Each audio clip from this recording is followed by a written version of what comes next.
నమస్తే, welcome to our channel. నేను మీరా.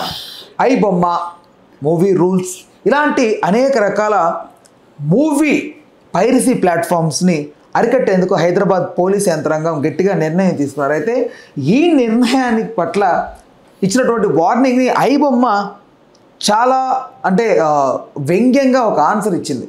మీరు ఏం చేయదలుచుకున్నారో మీరు చేయండి, మా పని మేము ఆపము అంటూ వాళ్ళు ఒక అఫీషియల్గా ఒక లేఖ అయితే విడుదల చేశారు. ఇప్పుడు ఐ బొమ్మ వర్సెస్ హైదరాబాద్ పోలీస్గా ఈ ఇష్యూ మారింది. ఓవరాల్గా ఇందులో సినిమా వాళ్ళకి సంబంధించినటువంటి బాధలు ఒకవైపు, ఇటు ప్రజలని ఎక్కువ డబ్బులతో వేధించుకు తింటున్నారు కాబట్టి మేము తక్కువ దాంతోనే వాళ్ళకి వినోదం అందిస్తూ పోతున్నాం, మేము ప్రజల పక్కన ఉన్నామని వీళ్ళు. సో ఓవరాల్గా ఈ క్లాష్కి సంబంధించి మనకు మంచి క్లారిటీ ఇవ్వడానికి అసలు ఐ బొమ్మ వాళ్ళు దొరుకుతారా, దొరకరా, పోలీసులు పట్టుకోగలరా, ఏంటి అనే అంశం గురించి మనతో మాట్లాడడానికి సినీ మరియు రాజకీయ విశ్లేషకులు దాస్ విజ్ఞాన్ గారు ఉన్నారు. ఆయనతో మాట్లాడదాం. నమస్తే అన్న. సో ఎక్కడ ఉంటారో తెలుసా అంటే తెలియదు, ఎలా ఉంటారో తెలుసా అంటే తెలియదు, ఎలా ఆపరేట్ చేస్తారో తెలుసా అంటే తెలియదు. సో ఈ తెలియదు అనే దానికి అసలు ఎలా తెలుసుకోగలుగుతారా ఏంటి అసలు? వాడు ఒకళ్ళు నిజంగా అమెరికాలో ఉంటే పట్టుకోలేంగా. ఇప్పుడు ట్రంప్కి కొంచెం సంబంధాలు లేవు, అంత ఫ్రెండ్లీ రిలేషన్స్ లేవు. ఇప్పుడు వాళ్ళ ధైర్యం కూడా అదే. కొంతమంది యూట్యూబ్లో కూడా ఇష్టపడి విచ్చలుగా మాట్లాడే వాళ్ళు ఉన్నారు. మనం వెళ్ళి పట్టుకోవచ్చు వాళ్ళని. కాకపోతే ఇప్పుడు ఆ ఫ్రెండ్లీ రిలేషన్ లేదు. అదేంటో సరే పోనీలేదు. ఈ మూవీ రూల్స్ దాన్ని వాడు ఎలా పెట్టుకున్నాడంటే, నువ్వు ఒక మూవీ రూల్ని నువ్వు బ్లాక్ చేయగలిగావు అనుకో, ఇమీడియట్గా డేటా అంతా ఇంకో దాంట్లోకి ట్రాన్స్ఫర్ అయ్యి మళ్ళీ కొత్త సైట్ వచ్చేస్తుంది with in minutes or seconds అంతే. నువ్వు ఎన్ని బ్లాక్ చేసినా మళ్ళీ కొత్తది వచ్చేస్తుంది. అది ఇటు నెంబర్లు పడతా ఉంటాయి, 3 మూవీ రూల్లో 5 ఏవో పిచ్చి పిచ్చి వస్తూ ఉంటాయి కోడింగ్. అవి ఇమ్మీడియట్లీ మళ్ళీ ఇంకోటి జనరేట్ చేసేస్తుంది. వాడు అంత తెలివిగా అది పెట్టుకున్నాడు. సరే పోనీ ఇదంటావా? ఈ ఐ బొమ్మ వాడు ఐ బొమ్మ పేరులోనే తెలిసిపోతుంది వాడు ఎవడో తెలుగుడే 100%. ఎందుకంటే తర్వాత దాన్ని సిస్టర్ వింగ్ ఒకటి వచ్చింది, బప్పం టీవీ అని. ఆ పదాలు అవన్నీ తెలుగుడే వాడేవి పదాలన్నీ. వాడు తెలుగుడే, మేబీ తెలుగులో బాగా ముదిరిన సాఫ్ట్వేర్ ఇంజనీర్. మొన్న పోలీసులు కూడా షాక్ అయ్యారుగా, ఆకాష్ అనేవాడు వాడెవడో వాడి తెలివి చూసి. అంటే వాడు చెప్తా ఉంటే వీళ్ళు సినిమా వాళ్ళని పిలిచి అసలు ఏం జరిగింది, వీళ్ళు ఎలా చేస్తున్నారో చూడండి అని చూపించారు. అత్తాపూర్ థియేటర్లో పట్టుకున్నారు వాడిని చూపించారు. ఫస్ట్ వనస్థలిపురంలో పట్టుకున్నోడిని విచారణ చేస్తే మళ్ళీ వీళ్ళందరూ దొరికారు. అయితే సినిమా వాళ్ళని పిలిచి, అంటే వీళ్ళు జాగ్రత్త పడతారు కదా, ఓహో ఇట్లా చేస్తున్నారా అని చెప్పి దానికి వేరే టెక్నాలజీని వీళ్ళు పెట్టుకుంటారు పైరసీ అవ్వకుండా. పాప్కార్న్ ఏదైనా కాబట్టి వీళ్ళు చూపించారు. అసలు ఎలా చేస్తున్నారో వినండి అంటే షాక్ వాళ్ళంతా. వాళ్ళు చెప్పే అవన్నీ చెప్పండి. మంచి ఆ సాఫ్ట్వేర్, మనకు సాఫ్ట్వేర్ అంత తెలియదు అట్లా కాదమ్మా, మామూలుగా రికార్డింగ్ ఇదంతా పాప్కార్న్ ఏనా? వాడు చెప్పింది ఏంటి, నేను పాప్కార్న్ డబ్బాలో కెమెరాలు పెట్టుకున్నాను, నెక్స్ట్ ఇంకోటి ఏంటిది కోక్ టిన్లో పెట్టుకున్నాను అని చెప్పారులే. కానీ అదంతా నమ్మాల్సిన అవసరం లేదు. తీశారు, యాక్చువల్లీ తీయడం అయితే జరిగింది. అండ్ వాళ్ళకి అధికారికంగానే వచ్చాయి. ఇప్పుడు కొన్ని అనుమానాలు ఏంటంటే, కొన్ని సింగిల్ స్క్రీన్ థియేటర్స్ అదేంటిది సినిమా ప్రదర్శిస్తే వాడికి వచ్చేది ఏంటి, మహా అయితే 10 మందో 20 మందో వస్తున్నారు, ఖర్చులు రావట్లా. వాడే దాన్ని పైరసీ చేసి వీళ్ళకి ఇస్తున్నాడని కొంతమంది సింగిల్ స్క్రీన్ థియేటర్స్. ఆ డేటా ఐ బొమ్మ దగ్గర ఉంది, ఎవడైతే వీడికి అప్లోడ్ చేస్తున్నారో. నెక్స్ట్ ఇంకొంతమంది అంటే ఈ ఫ్యాన్ వార్స్, బాయ్కాట్ ట్రెండ్స్ నడిచినప్పుడు వీళ్ళే ఈ సినిమాని కావాలని తీసి ముందే ఐ బొమ్మ వాడికి ఇచ్చేస్తున్నాడు, వేసుకోండిరా చక్కగా హెచ్డి ప్రింట్ అని. ఆ డేటా ఐ బొమ్మ దగ్గర ఉంది. బట్ ధైర్యం అది, నేను కనుక డేటాలు రిలీజ్ చేస్తే మీరు అసలు ఏమవుతారో చూడండి అన్నట్టు. అంటే వాడి దగ్గర మహా డేటా ఉంది, ఉంటుంది కదా, ఎవడు అప్లోడ్ చేస్తున్నాడు వాడి దగ్గర ఇంకెవరు ఏమో. ఒకవేళ ఈ సినిమా హీరోకి అగైనెస్ట్ గా ఉన్న వేరే హీరో, ఇప్పుడు నువ్వు నేను ఉన్నావు, నేను హీరో నువ్వు హీరో, మన ఇద్దరు సినిమా సంక్రాంతికి వస్తుంది, ఓకేనా? నాకుంటుంది నీది పోయి నాది గెలవాలని, నీకుంటుంది నాది పోయి నీది గెలవాలని.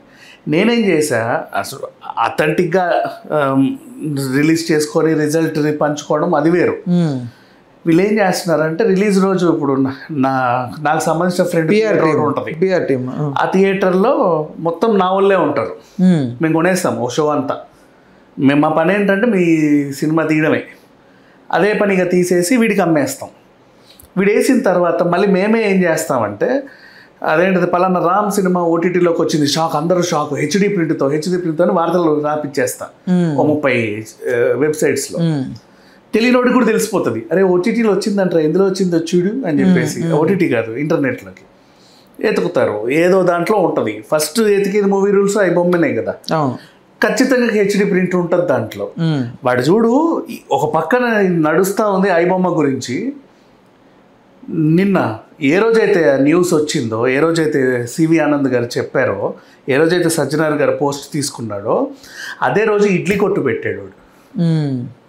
అంటే వాడు ధైర్యం చూడు, ఇడ్లీ కొట్టు ఆ రోజే రిలీజ్ ధనుష్ది, అప్పుడే పెట్టేశాడు వాడు. పట్టుకోలేరా అంటే నన్ను ఏం చేయలేవు నువ్వు అని. పట్టుకోలేరా అది, పట్టుకోలేరా అంటే వాడు విదేశాలు అంటే ఎక్కడ నెతుకుతావు. ఇప్పుడు మన దగ్గర తెలిసిపోతాయి, మన ఈ ఐపీ అడ్రస్తో పట్టుకోవచ్చు, ప్రాబ్లం ఏం లేదు. వాడు దాన్ని కూడా ఏదో చేసుకునేలాగా పెట్టుకొని ఉంటాడు. ఏఐ టెక్నాలజీ వచ్చింది రామ్ ఇప్పుడు, ఇవన్నీ ఎప్పటియో మనం మాట్లాడుకు అప్లోడ్ డౌన్లోడ్ ఇవన్నీ ఎప్పటియో కదా. అండ్ మళ్ళీ అదేంటిది టొరెంట్స్, దాన్ని లింక్ ఏదో చేస్తే టొరెంట్స్ అవి డౌన్లోడ్ చేసుకోవడానికి కూడా ఒక యాప్లు మళ్ళీ దాంట్లోనే డౌన్లోడ్ అవుతాయి, అది లేకపోతే ఇది డౌన్లోడ్ అవ్వదని. అట్లాంటివి కూడా వచ్చాయి. మళ్ళీ దాంట్లో వాడు ఇది ఇస్తాడు, మూవీ రూల్స్లో జీబీ నువ్వు 1 GB డౌన్లోడ్ చేయాలా, 2.7 16 GB అంటే దాని క్వాలిటీలు అనమాట, హెచ్డీలు. అంటే నీ మెమరీ స్టేటస్ని పట్టుకొని నువ్వు అది డౌన్లోడ్ చేసుకోవాలి. ఐబొమ్మ వాడిది ఏంటంటే ఫస్ట్లో వీడు ఏం చేసేవాడు, ఓటీటీలోకి ఏది వచ్చినా వెంటనే దించేవాడు కాపీ చేసి. ఏ వెబ్ సిరీస్ వచ్చినా, ఏ సినిమా ఓటీటీ రిలీజ్ అయితే ఆ హెచ్డి ప్రింట్ వేసుకునేవాడు ఇంతకు ముందు ఐబొమ్మవాడు. ఇప్పుడు వాడు ముదిరిపోయి ఏం చేస్తున్నాడంటే ఈ సినిమాలు కూడా థియేటర్ ప్రింట్లు కూడా వచ్చేస్తున్నాయి దాంట్లో. అటు ఆడుతుంటుంది సినిమా, ఇందులో హెచ్డి ప్రింట్. అటు ఎట్లా వస్తుందో తెలియదు. తండేలు వచ్చింది, గుర్తుందా నీకు? తండేలు వచ్చింది, ఇంకా చాలా ఉన్నాయి సినిమా. ఇప్పుడు నువ్వు ఇప్పుడు ఓపెన్ చేసినా నాకు తెలిసి కాంతారా ఉందేమో, నిన్నే కదా కాంతారా నిన్న మేబీ పెట్టుండి వచ్చాము తెలుగు వెర్షన్లు, ఇంకేదో వెర్షన్.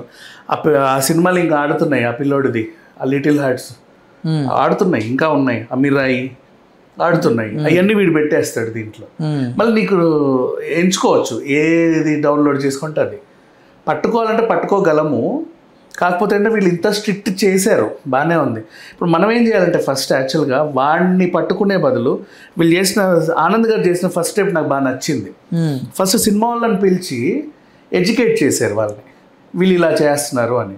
సో ఇప్పుడు వీళ్ళు ఆలోచించుకోవాలి కొత్త మార్గాలు. సో మా ప్రింట్ వచ్చింది, అది వీడు హ్యాక్ చేయకూడదు. ఎట్లా థియేటర్కి వస్తుంది కదా, ఇప్పుడు అంతా డిజిటలే కదా, దాన్ని హ్యాక్ చేస్తున్నాడు వాడు, దానివల్ల వచ్చేస్తున్నాయి. థియేటర్లకు ఫోన్స్ అలౌ చేయకపోతే నాకు తెలిసి ఒక 70% డ్యామేజ్ తగ్గొచ్చు.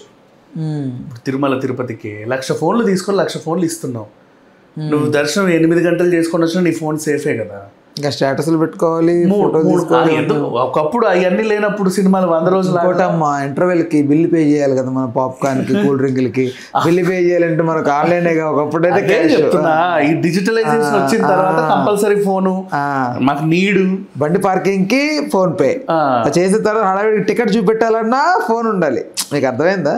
టికెట్ చూపెట్టాలన్నా ఫోన్ ఉండాలి. సరే లోపలికి వెళ్ళి పెట్టుకున్నా అంటే మళ్ళీ ఇంటర్వెల్ పాప్కార్న్ కూల్ డ్రింక్ కొనాలి కదా, ఎలా మరి ఎన్ని ఉన్నాయి.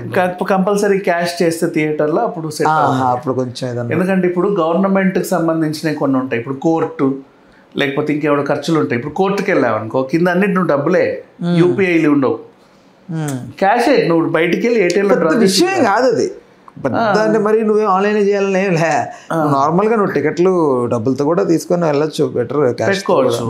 అన్ని ఆన్లైన్ అయిపోయినాయి. అది ఫోన్లు తీసుకుంటే సెట్ అవుతుంది. దానికి మళ్ళీ ఇమీడియట్గా రీజన్ ఉంది చూడు, నువ్వే చెప్పావు. ఉంటాయి కిందకి ఎలా చేయాలి, ఇంటర్వెల్లో ఇది చేయాలి అని. బట్ వీ కెన్ మేనేజ్ అట్లా చెప్పాలంటే. దాని సిస్టమ్ మళ్ళీ దాన్ని పెట్టాలంటే పెద్ద కష్టం. బాగా ఎందుకు కష్టమా? అంత పెద్ద తిరుమల తిరుపతిలో పెట్టినోడివి ఇంత చిన్న థియేటర్లో పెట్టలేదు. ఒక ఫోన్ మిస్ అయినా గందరగోళాలు అవుతాయి. ఎందుకు మిస్ అవుతుంది? జాగ్రత్తగా మిస్ అవుతుంది చెప్పు. జాగ్రత్తగా ఇవ్వాలి. ఇప్పుడు నీకు 3D గ్లాసెస్ ఇస్తున్నాడు ఒక ట్రేలో, ఆ ట్రేలోనే పడతాయి ఫోన్లన్నీ. ఇంకోటి చెప్తున్నా, రాజమౌళి సినిమాలకు ఫోన్లు తీసుకుంటాడు. షూటింగ్కి వెళ్ళిన వెంటనే అందరు ఫోన్ తీసుకుంటాడు. 3,000 మంది ఉన్నా తీసుకుంటాడు. నేనే పట్టుకున్నాను బేసిక్ గా, అక్కడ క్రూ మేనేజర్ గా పనిచేసేటప్పుడు నేనే లాక్కునేవాడు అందరి ఫోన్. ఇచ్చేవాడు. పోయిందా ఫోన్? ఎంతమంది పట్టుకోగలిగావు? ఏం లేదు, జస్ట్ ఆ లాక్ ఓపెన్ చేయరు అనేవాడిని. ఆ లాక్ వాడికే తెలుసుంటుంది, వాడు లాక్ ఓపెన్ చేసి నాకు చూపెడితే లాక్ ఓపెన్ చేసి తీసుకెళ్ళు అనేవాడిని అంతే. అట్లా ఒక షో పెడితే ఎంత రచ్చ ఉంటుంది. పేపర్లు ఎగిరేస్తావు, టిన్లు ఎక్కడ పడితే అక్కడ పడేస్తావు, చెత్త చెదరం టిష్యూ పేపర్లు ఇవన్నిటిని. నెక్స్ట్ షోకి నీకు ఉండేది 15 minutes గ్యాపే. ఆ 10-15 minutesలో యూఆర్ క్లీనింగ్, మళ్ళీ నీట్గా కొత్తది అని పెట్టేస్తున్నావు. చెయ్యొచ్చు. ఫ్లైట్ కూడా అంతే కదా, ఎంత గబగబ క్లీన్ అయిపోతుంది, మళ్ళీ నెక్స్ట్ సిద్ధంగా ఉంటుంది. చెయ్యాలనుకుంటే చెయ్యొచ్చు, హ్యాపీగా చేయొచ్చు. అంటే జనాలకి అలవాటు అయిపోయింది కదా, స్పీడ్ అన్ని పనులు అలవాటు అయిపోయి సడన్ గా ఇప్పుడు కొంచెం ఇది చెప్తాను. ఇప్పుడు ఫ్లైట్ లో కూడా క్యాషే ఫ్లైట్ లో నీకు యూపీఐ ఉండదు. 2 hours జర్నీ చేస్తా, సినిమా అంత టైమేగా, ఒక 1 hour చెప్పాలంటే. పోనీ 2 hours జర్నీ ఢిల్లీ వెళ్తే, ఈ 2 hoursకి నీకు ఆ టైంలో ఏదైనా తినాలనిపిస్తే నువ్వు 500 ఇచ్చి ఉప్మా తింటావు, 500 ఇచ్చి కోక్ తీసుకుంటావు, 500 ఇచ్చి ఇంకేదో తీసుకుంటావు. వాళ్ళు కూడా నీకు పద్ధతిగా చిల్లర ఇచ్చేస్తారు. ఇనఫ్. చెయ్యాలంటే చెయ్యొచ్చు. ఎయిర్పోర్ట్లో నీకు యూపీఐ కావాలి అంటే థియేటర్ వరకు, నువ్వు మాల్కి వచ్చేంత వరకు నీకు యూపీఐ కావాలి. Same airport system. ఫ్లైట్ ఎక్కాక నీకు అక్కర్లేదు, ఆఫ్ చేయాలి.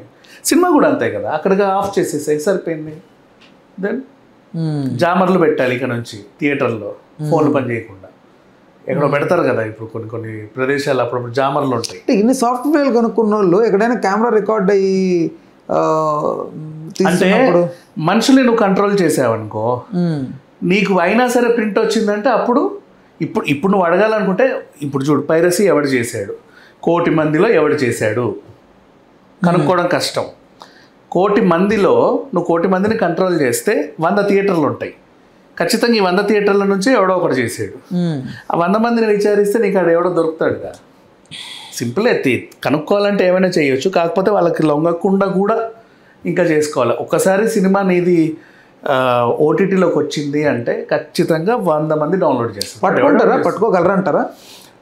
ఇప్పుడు వాడు వనస్థలిపురం ఒకటి దొరికింది, చాలా గ్రేట్ ఆస్పెక్ట్ యాక్చువల్లీ. ఇది ఇప్పుడు మనకి అది $లోనే వస్తుంది. $1000 సంథింగ్ చెప్పారు, $లోనే వస్తుంది. హిట్ సినిమా ఫస్ట్ డే ఒక్కొక్క దానికి ఒక్కో రేట్లే. $10,000 మర్చిపోయాను. $లు పడతా ఉంటాయి. నీకు ఫారిన్ నుంచి కరెన్సీ ఆన్లైన్లో ట్రాన్స్ఫర్ అయిందంటే వాడి మీద నిఘా వేశారు, ఎవడు వీడు ఎందుకు పడుతున్నాయి డబ్బులు అని.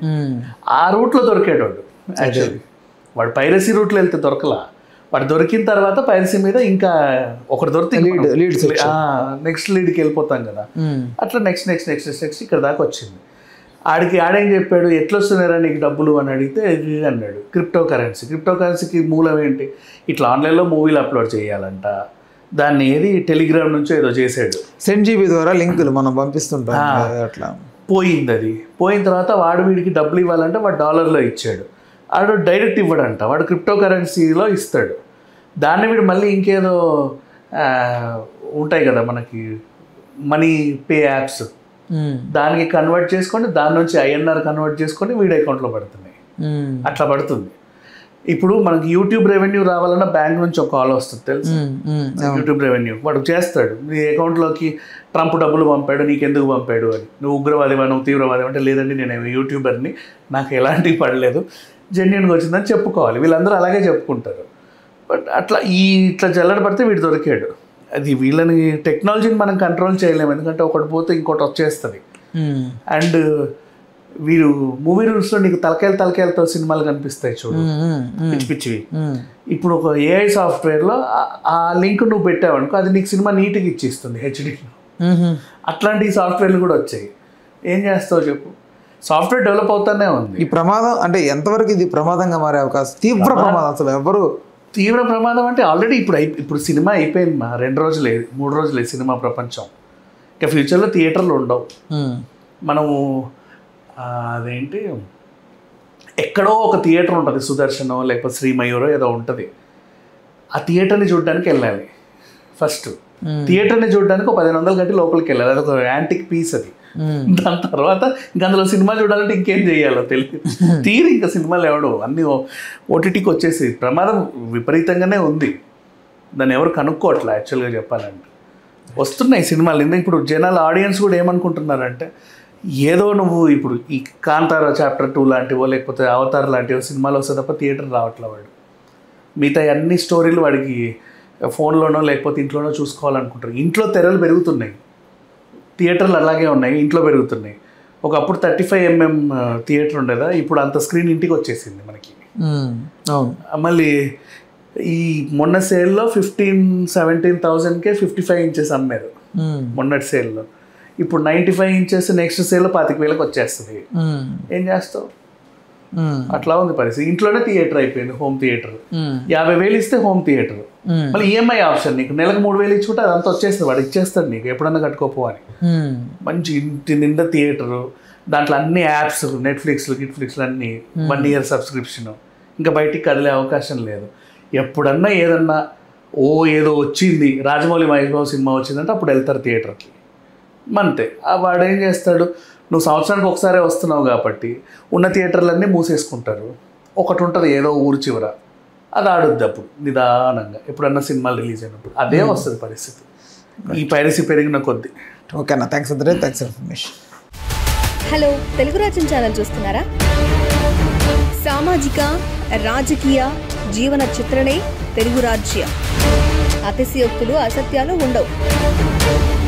రాజకీయ కోణం కాదు, ప్రజా కోణమే కొలబద్ద. తెలుగు రాజ్యం వీక్షణ మీ ఉత్తమ అభిరుచికి నిదర్శనం.